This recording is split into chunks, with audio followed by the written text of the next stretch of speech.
Hello and welcome. You're on Round the Wickets on ThePapare.com. As you know, cricket is once again taking precedence in Sri Lanka when it comes to sport, with Sri Lanka looking to tour Zimbabwe in about a week's time.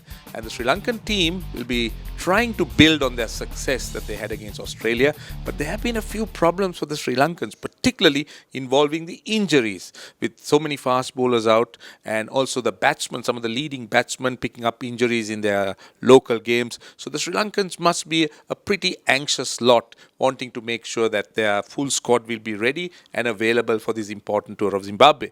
Now, we thought we will just try and look at and understand the options available to Sri Lanka and also the type of cricket the Sri Lankans have been playing. Now, firstly, what about the fast bowlers? Quite a few fast bowlers for Sri Lanka. Dhammika Prasad in particular has been out. He's been injured. Dushmantha Chamira is not looking good. Nuwan Pradeep is struggling. So will Sri Lanka look at the option of Asitha Fernando and Lahiru Kumara? Two young players, highly thought of, recognized, promising. At least one of them, my hunch is at least one of them may make the tour of Zimbabwe. And it will be a good experience for them, because Zimbabwe in particular is not a frightening opposition, and they don't have the batting side that will be looking to dominate the Sri Lankan bowlings, and they haven't been doing too well in Test cricket. So this might be a good start for these two youngsters if they get that opening.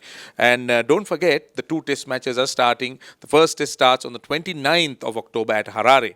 Now, also, injury concerns continue, as I said at the start.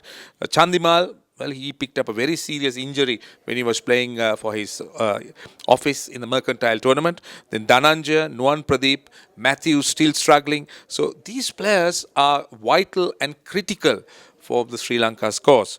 Then Sri Lanka, mind you, also haven't played Test cricket against Zimbabwe for a very long time.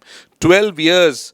They haven't met each other, and out of the 15 Test matches, Sri Lanka have won 10 and lost nothing. Now, in terms of the batting, Dimuth Karunaratne looked totally out of form against Australia, and my hunch was that he may not make the tour of Zimbabwe.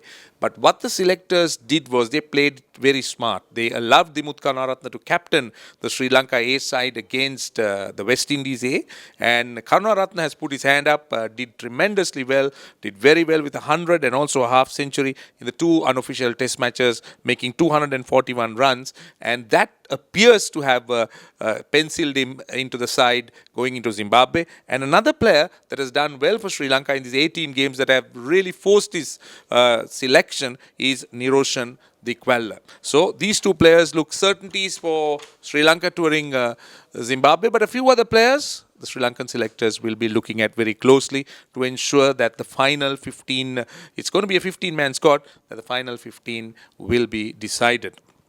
Also, what kind of changes will Sri Lanka make when it comes to the matches against Zimbabwe? Now, Australia was a different kettle of fish. They were playing in Sri Lanka. Pitches could have been made brown. Spinners, could be utilized to very good extent. But how will the pitches in Zimbabwe be? Will the Sri Lankans depend a lot on fast bowlers, or will their attack be based on spin? Now, that's something we'll have to wait and see. But my hunch is that Sri Lanka wouldn't get the brown turners they had at home. And they're also up against the West Indies in a triangular series immediately after the Test matches, with Sri Lanka, Zimbabwe and the West Indies playing in a tri-nation series. So the Sri Lankan approach will be something that of great interest to most people. What will be the side in the Test? What will be the team for the Test match? And what will be their approach and squad come the one-day series. Now, as far as the Sri Lanka A team is concerned, Sri Lanka A is playing the West Indies, and the series have been levelled at the moment, with Sri Lanka winning the first game, West Indies winning the second, and now the deciding third test is about to start. So the Sri Lankans will be wanting to win this test match. But A-team cricket is not really about winning, isn't it? A-team cricket is about throwing up players for the future, identifying young talent, identifying future talent. Anyway, this third test match is of great importance for Sri Lanka A, because they will also be playing in a white ball series, which is a limited over series against their West Indian counterparts, who in fact I thought have surprised the Sri Lankans with their good performance. That's the West Indies I'm talking about, particularly after they were bashed by Pakistan, the senior team, that is in the T20 and the one-day series.